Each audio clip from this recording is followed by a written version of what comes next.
Cancer ചികിത്സയിൽ നമുക്കറിയാം വിവിധ വിഭാഗങ്ങളുടെ ഏകോപിച്ചുള്ള ഒരു പ്രവർത്തനം രോഗിയുടെ ചികിത്സാ വിജയത്തിന് വളരെ ആവശ്യമാണ്. മെഡിക്കൽ ഓൺകോളജി വിഭാഗത്തിന് പറയാൻ ടാർഗറ്റഡ് ട്രീറ്റ്മെൻറ്റും ഇമ്മ്യൂണോതെറാപ്പിയും ഒക്കെ ഉണ്ട്. സർജിക്കൽ വിഭാഗത്തിന് പറയാൻ റോബോട്ടിക് സർജറി, അങ്ങനെ കുറേ കാര്യങ്ങളുണ്ട്. അതുപോലെ തന്നെ റേഡിയേഷൻ ഓൺകോളജി വിഭാഗത്തിന് പറയാനുള്ള ഒരു കാര്യമാണ് SBRT എന്ന് പറയുന്ന ടെക്നിക്ക്. ഇതേപ്പറ്റി നമുക്ക് ഇന്ന് കുറച്ച് കാര്യങ്ങൾ ചർച്ച ചെയ്യാൻ നമ്മോടൊപ്പം രാജഗിരി ഹോസ്പിറ്റലിലെ റേഡിയേഷൻ ഓൺകോളജി വിഭാഗം മേധാവിയായ ഡോക്ടർ ജോസ് പോൾ ഉണ്ട്. നമസ്കാരം ഡോക്ടർ.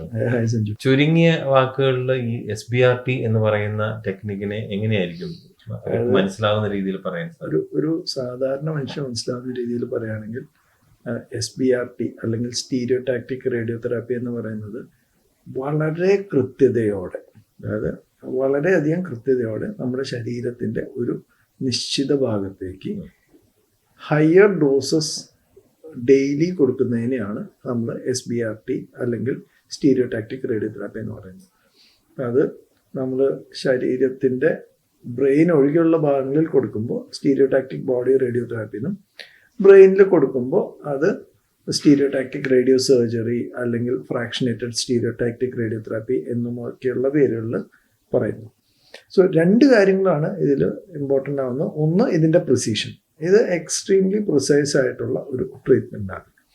രണ്ട്, സാധാരണ റേഡിയേഷൻ നമ്മൾ ചെറിയ ചെറിയ ചെറിയ ഡോസുകളായിട്ട് ഒരു 20-30 ദിവസമായിട്ട് കൊടുക്കും.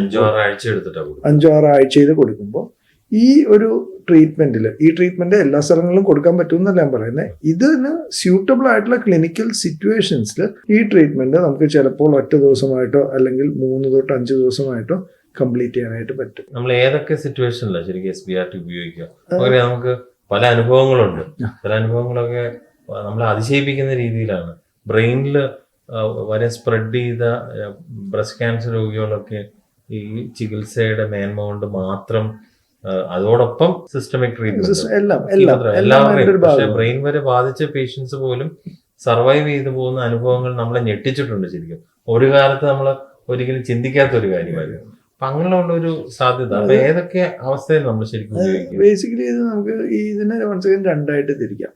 ഞാനിപ്പോൾ പറയുന്ന ക്യാൻസർ സംബന്ധമായ കാര്യങ്ങളിൽ മാത്രം, അതല്ലാത്ത ചില സിറ്റുവേഷൻസ് ഉണ്ട്. പക്ഷെ മെയിൻലി ക്യാൻസർ സംബന്ധമായ കാര്യങ്ങളിൽ ഒന്ന്, നമ്മളിത് ബ്രെയിനിൽ കൊടുക്കും. രണ്ട്, ബ്രെയിൻ അല്ലാത്ത മറ്റ് ശരീരഭാഗങ്ങളിൽ കൊടുക്കും. ഇപ്പോൾ ബ്രെയിനിനെ പറ്റി നമ്മൾ പറയുകയാണെങ്കിൽ നമ്മളൊരു ലിമിറ്റഡ് നമ്പർ ഓഫ് ഏരിയാസിൽ ബ്രെയിനിൽ ഈ ഡിസീസ് പടർന്നിരിക്കുന്ന സാഹചര്യത്തിൽ ഒരു 4 അതിൽ താഴെ എന്നുള്ളതായിരുന്നു കുറേ നാൾ മുമ്പ് വരെ നമ്മൾ വിചാരിച്ചിരുന്നത്. അതായത് 4 or lesser ബ്രെയിൻ ലീഷൻസ് ഉള്ള സാഹചര്യത്തിൽ നമ്മൾ ഹോൾ ബ്രെയിൻ റേഡിയേഷൻ കൊടുക്കേണ്ട ആവശ്യമില്ല.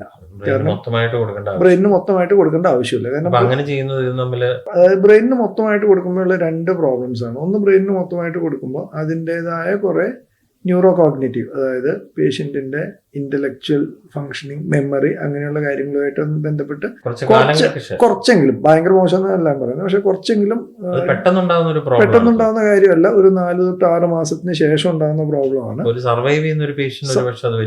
അതായത് സർവൈവർ ഉള്ള പേഷ്യൻ്റിനാണ് അത് റെലവെന്റ് ആവുന്നത്. അപ്പോൾ ഒരു 4 to 6 months കഴിയുമ്പോൾ കുറച്ചൊരു ഇന്റലക്ച്വൽ ഡിക്ലൈൻ ഉണ്ടാകും. വേറെ സ്റ്റീരിയോടാക്റ്റിക് റേഡിയോ സർജറിയിൽ എന്താ സംഭവിക്കുന്നതെന്ന് പറഞ്ഞു കഴിഞ്ഞാൽ നമ്മൾ പ്രിസൈസ് ആയിട്ട് ഈ ഏരിയ മാത്രമാണ് ട്രീറ്റ് ചെയ്യുന്നത്.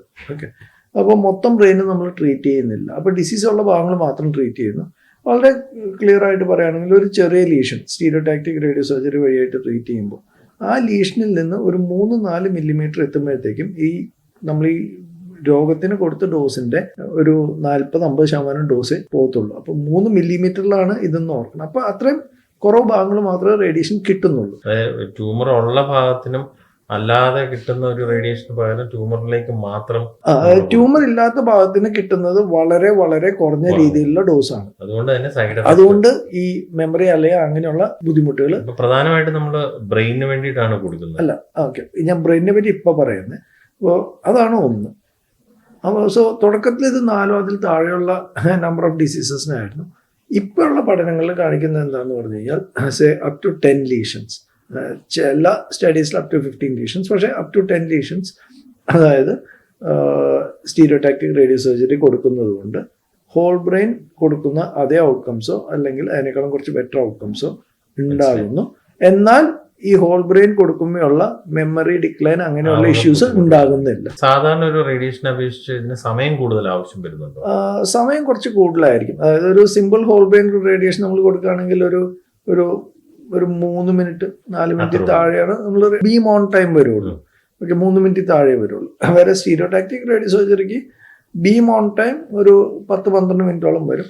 മാത്രമല്ല മൊത്തം, അതായത് വേറെ രീതിയിൽ പറയുകയാണെങ്കിൽ ഒരു പേഷ്യന്റ് റേഡിയേഷൻ റൂമിലേക്ക് ഇൻ ആൻഡ് ഔട്ട് ആവുന്ന സമയം എന്ന് പറയുന്നത് ഒരു ഹോൾ ബ്രെയിൻ റേഡിയേഷൻ ആണെങ്കിൽ ഒരു 7 മിനിറ്റ് 8 മിനിറ്റ് ഒക്കെ ആയിരിക്കും. പക്ഷേ സ്റ്റീരിയോടാക്ടിക് റേഡിയോ സർജറി ആണെങ്കിൽ ഒരു 20 മിനിറ്റ് തൊട്ട് 25 മിനിറ്റ് ഒക്കെ. രോഗികൾ പലപ്പോഴും പേടിക്കുന്ന റേഡിയോ സർജറി എന്നൊക്കെ പറയുമ്പോൾ ഓപ്പറേഷൻ ഉണ്ടോ?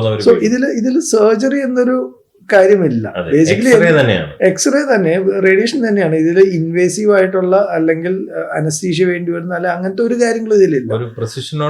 അതായത് ബേസിക്കലി സർജറിക്ക് കിട്ടുന്ന അതേ ഔട്ട്കംസ് കിട്ടുന്നു എന്നുള്ളത് കൊണ്ടാണ് ഇതിന് സ്റ്റീരിയോടാക്ടിക് റേഡിയോ സർജറി എന്നൊരു പേര് വന്നത്. എന്തെങ്കിലും ഒരു പ്രത്യേകിച്ച് സൈഡ് എഫക്ട് SBRTക്ക് പറയാനുണ്ടോ? അതായത് ഏത് ട്രീറ്റ്മെന്റ് ആയാലും ഒക്കേഷണലി സൈഡ് എഫക്ട്സ് ഉണ്ടാകാം.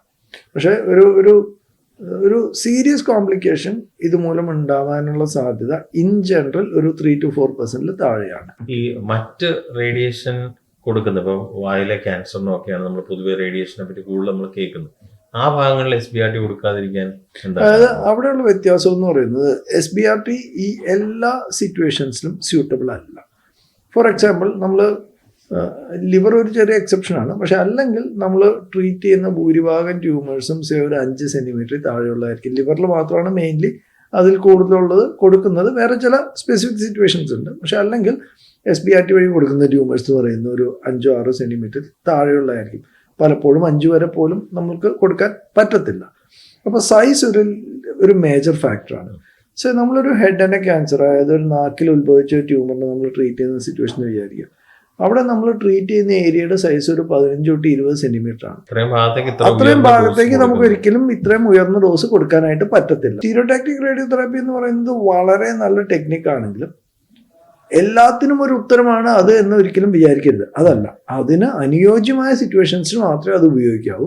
അപ്പോൾ മാത്രമേ അതിന് ക്ലിയർ ആയിട്ടൊരു ബെനിഫിറ്റ് പേഷ്യന്റ് കിട്ടത്തുള്ളൂ. ഈ സ്റ്റേജ് 4 രോഗികൾക്കൊക്കെ നമ്മൾ പലപ്പോഴും ഇത് ഉപയോഗിക്കുന്നത് ശരിക്കും ആ ഒരു ഐഡിയൽ സിറ്റുവേഷനിൽ നമ്മൾ കീമോതെറാപ്പി കൊണ്ട് മാത്രം ചികിത്സിക്കുന്ന ചില രോഗികൾക്ക് കുറച്ച് കഴിയുമ്പോൾ വീണ്ടും ട്യൂമർ എവിടെയെങ്കിലും കൂടി വരുന്ന ഒരു സമയത്ത് നമ്മൾ റേഡിയേഷൻ കൊടുക്കുന്നതിലൂടെ പലപ്പോഴും ഈ കീമോതെറാപ്പി കൊണ്ട് മാത്രം നമ്മൾ ചികിത്സിക്കുന്ന പേഷ്യൻസിന് ചുരുക്കം ഒരു സ്ഥലത്തോ അല്ലെങ്കിൽ 2 സ്ഥലത്തോ അല്ലെങ്കിൽ 5 പൊങ്ങി വരുന്നു, അല്ലെങ്കിൽ കാണുമ്പോൾ 5-ൽ താഴെ സ്ഥലങ്ങളിൽ മാത്രമേ രോഗമുള്ളൂ എന്ന് പറയുമ്പോൾ ആ സിറ്റുവേഷനിൽ കീമോതെറാപ്പി മാത്രമായിട്ട് ചികിത്സിക്കുന്നതിനേക്കാളും പേഷ്യന്റ് ഔട്ട്കംസ് അത് 2 രീതിയിലും, അതായത് പേഷ്യന്റ് രോഗം ക്യൂർ ചെയ്യുക എന്നുള്ളതിനേക്കാൾ സർവൈവൽ എക്സ്റ്റെൻഡ് ചെയ്യാനുള്ള സാധ്യതയും അതുപോലെ ക്വാളിറ്റി ഓഫ് ലൈഫ് കൂടുതൽ മെയിൻറ്റെയിൻ ചെയ്യാനുള്ള സാധ്യതയും SBRT കൊടുക്കുകയും അതിനുശേഷം സിറ്റുവേഷൻ അനുസരിച്ച് കീമോതെറാപ്പി ആഡ് ചെയ്യുകയോ അല്ലെങ്കിൽ ഒന്ന് പോസ്റ്റ്പോൺ ചെയ്യുമ്പോൾ അവർക്ക് കുറച്ചുകൂടെ മെച്ചപ്പെട്ട കുറച്ചും കൂടി സാധ്യതകളുണ്ട്.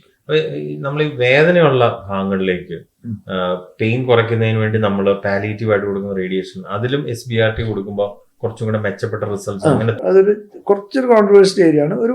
ഒരു വളരെ ലിമിറ്റഡ് സർവൈവൽ മാത്രം നമ്മൾ പ്രതീക്ഷിക്കുന്ന ഒരു പേഷ്യൻ്റ് ആണെന്ന് വിചാരിക്കാം.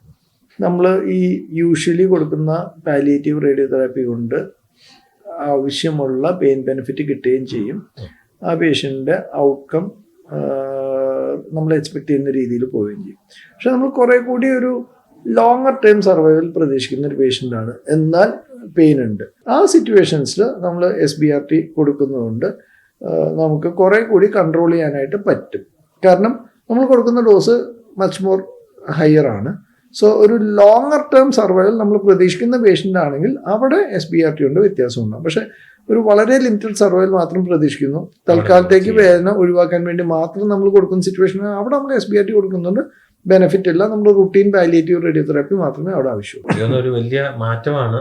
രോഗികൾക്ക് ഒരുപാട് പേർക്ക് ഉപകാരപ്പെടുന്ന ഒരു ടെക്നിക്കാണ്. ഇനിയും ഇതുപോലെ ഒരുപാട് ടെക്നിക്കുകൾ റേഡിയേഷൻ ആയിട്ട് ബന്ധപ്പെട്ടും എല്ലാ മേഖലയായിട്ട് ബന്ധപ്പെട്ടും ഉണ്ടാവട്ടെ എന്നുള്ളൊരു പ്രതീക്ഷയോടെ നമുക്ക് നിർത്താമെന്ന് തോന്നുന്നു. Thank you.